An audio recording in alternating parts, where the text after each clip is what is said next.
I'm Olivia Maloney. I go to Avon Elementary School and I live in Avon by the Sea. And my school is using we in September we started out half days, 9 to 1, and as of March 1st we're back full days, 8 to 3. Hi, my name is Sadie Gray. I attend Howell Middle School South in Howell, and we are using a fully in school for half days from 17 till about 11:30, and children have the option to attend fully online or fully in school. And me, I go into school every day.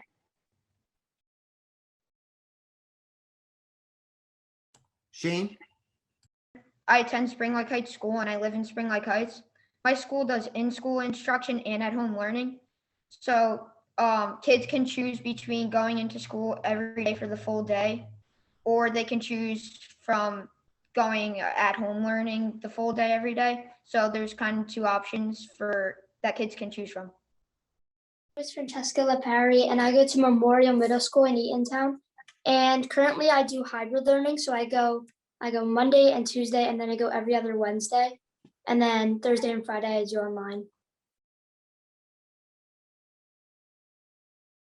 Hardest adjustment for me probably during this past year or two. I used to live in Cranford, and I moved in March, and I moved to Howell right as everything happened, when school started shutting down. So I never really got to say goodbye to like my old friends and everything. And then I had to switch to totally new platforms for schooling, along with the pandemic and everything, having to make new friends.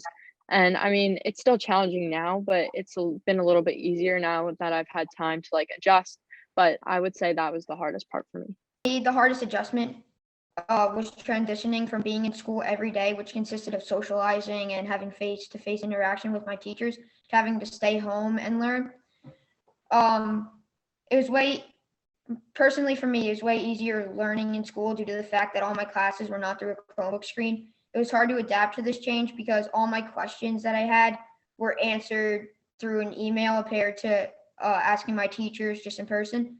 All my classes were through a Zoom call, and all my homework was turned into a picture. And that was just a hard adjustment for me because I was so used to being in school every day.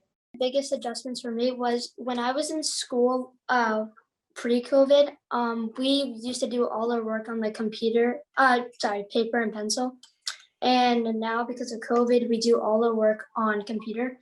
And we didn't really have a lot of tech meets, meaning like we didn't do a lot of stuff on our computer at all pre-COVID.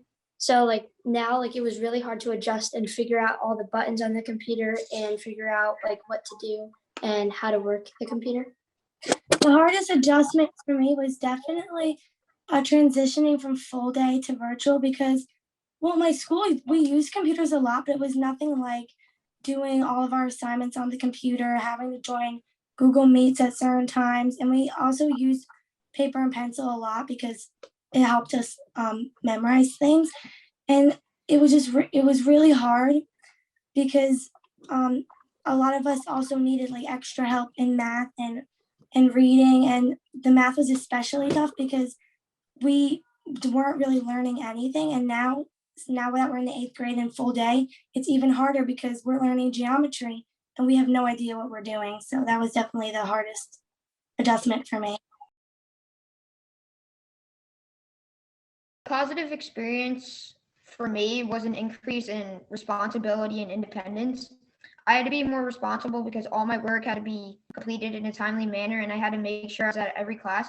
Usually in school, I was able to do my homework whenever I wanted at night or anything, but I had to have it done by 12 o'clock in the middle of the day, which was hard to do.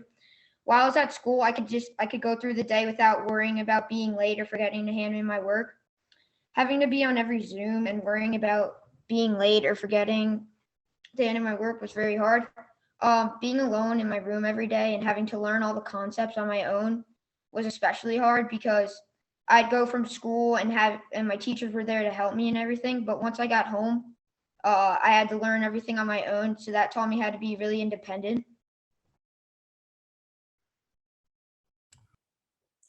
one of the positive experiences for me was being able to do work by myself because in school we were always on a timeline. And personally, I like to work individually on my own time. And with our virtual learning that we had previously, it allowed me to get work done on my own time. And that was one of my positive experiences. A positive outcome is I've become a lot more responsible and independent. When I was in school, I was able to like ask questions all the time, and I was able to like work with my friends and stuff and my classmates to help me. But due to COVID, when we do online school, I have to work independently, and I have to learn how to do everything on my own. And in the future, it'll help me a lot because it's just teaching me to become more independent with my work. I think like a positive outcome I can take from this is learning how to cope. I feel like as this generation, we can really say that we've been through everything at this point, and we're not even, let's say, 15 yet. And I think it's really important because we can say that we have done hybrid school learning, we have grown our independence skills, we have learned how to be by ourselves when other generations, like as a baby, I never wanted to be by myself. And now I feel like everyone has really grown as a person and they've had time to work on themselves, whether it be in school or through sports or activities. I feel like everyone's had time to reflect. And I think that was a good coping mechanism for everyone, whether it be bad or good. I think in some way we can all learn that it had some sort of benefit on us.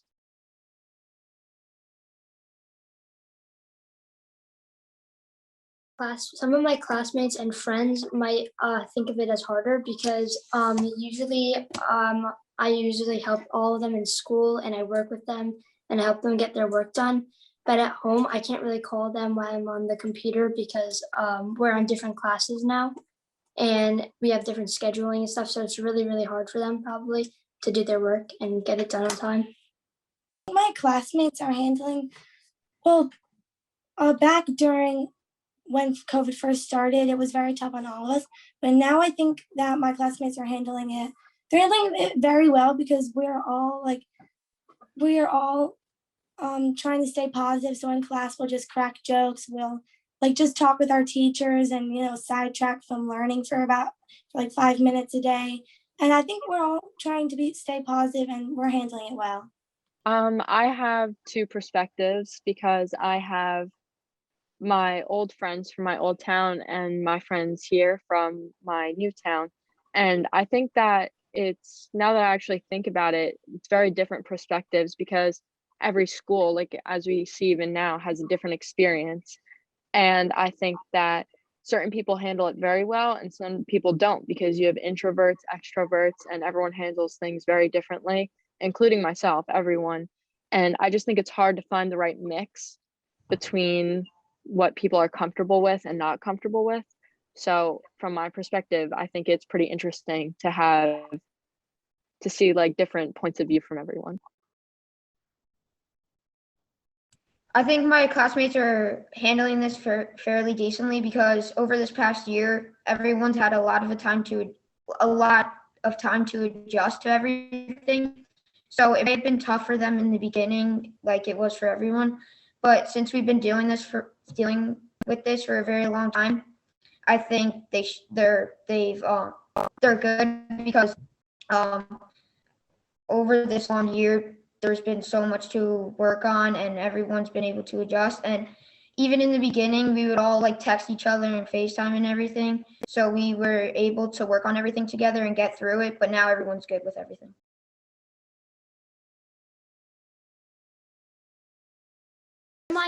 This is my teacher this year. His name is Mr. V and he's my English teacher. He's one teacher that really stands out to me this year because he's super positive about everything and he's super energetic towards things. And he just makes learning overall fun and he just has a positive outcome of everything and he makes everything seem like it's good and everything. My 7th and 8th grade language arts teacher, Ms. Kirk, she's very understanding towards everything and she's always helping the kids prepare for their next step. She's there for every student and she teaches the class very well.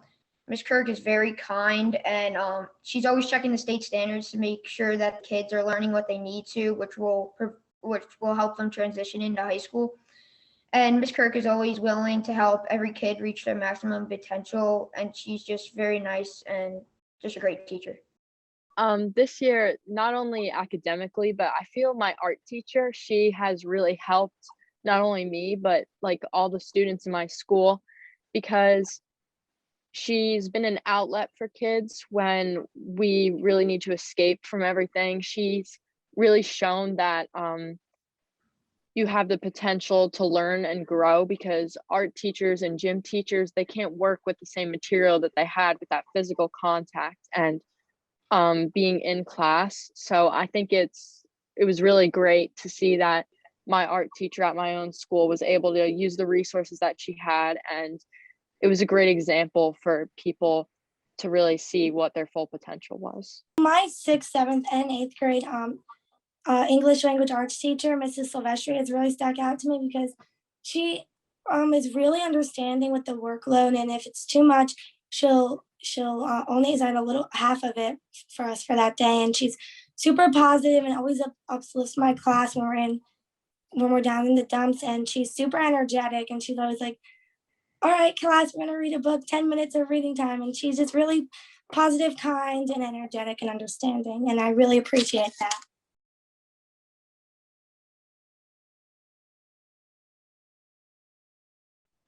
I think personally, I made it into a magnet school for high school.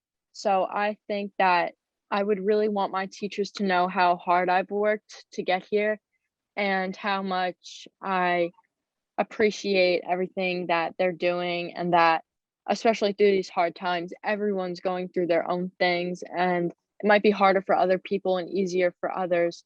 But I think it's important that we always keep into consideration what other people are doing and what's happening outside of their own life. And I think that teachers are a really good example of that, because they have their own lives and they take schoolwork home with them to work on. And I appreciate it. And I think that I would like them to know that students too, especially appreciate that. What I want my high school teachers to know about me is that I will always give it my all for them. So they do so much for the students, so I like to respect them by always getting my work done. I like to work hard to achieve what I want, and basically I just appreciate them a lot for all that they do for everyone. So also, I'm a hardworking and determined student, so I just want them to know how much I appreciate them and what I will do for them. I would like my high school teachers to know that I'm diligent, caring, and respectful, and that I don't get my work done past due, and that I'm very easygoing. And if they don't have my work graded on time, I'm not going to be on their backs, and that I'm very appreciative of all that they do for me, and that I'm a very good student. I want my high school teachers to know that I'm a very hardworking student and I try my best with things. I'm actually going to a Catholic high school next year, so I would want them to know that I'm very religious and I try my best with things with stuff. And I just want to be an overall good student, and I'll always hit my work in on time and always get good grades. My future goals are just to succeed and be happy. I want to live a joyful life, and I want to have a great family that will always be there and provide for each other. I want to go to a good college and hopefully play soccer if it works out. But besides that, I want to have a job that I enjoy and that will make me happy. So basically, what I just want my future goals to be is just to be happy, because that's what mostly matters to me. My future goals are to graduate college and either become some type of doctor or a politician. And I would like to live a happy life and hopefully build my dream home and live up in Utah by the mountains or in Florida by the beach. I'm still deciding. And have a family and hopefully support my parents when I'm older and they can't work anymore. And yeah, just live an overall good life. One of my future goals, this is more of a long-term goal, is I want to work in the medical field when I'm older.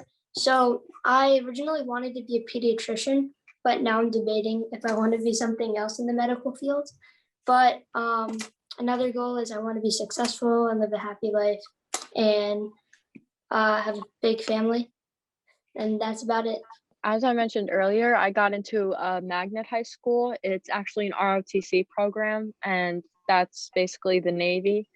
And I don't want to join the Navy when I'm older, but I do want to go to college, and I want to go to Nova Southeastern in Fort Lauderdale, Florida.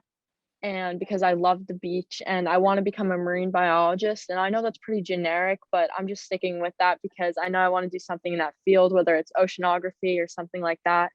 And my pure passion is just living by the water and the beach and being happy and staying with my friends and family all the time and graduating with a good education and being able to have a plan to fall back on.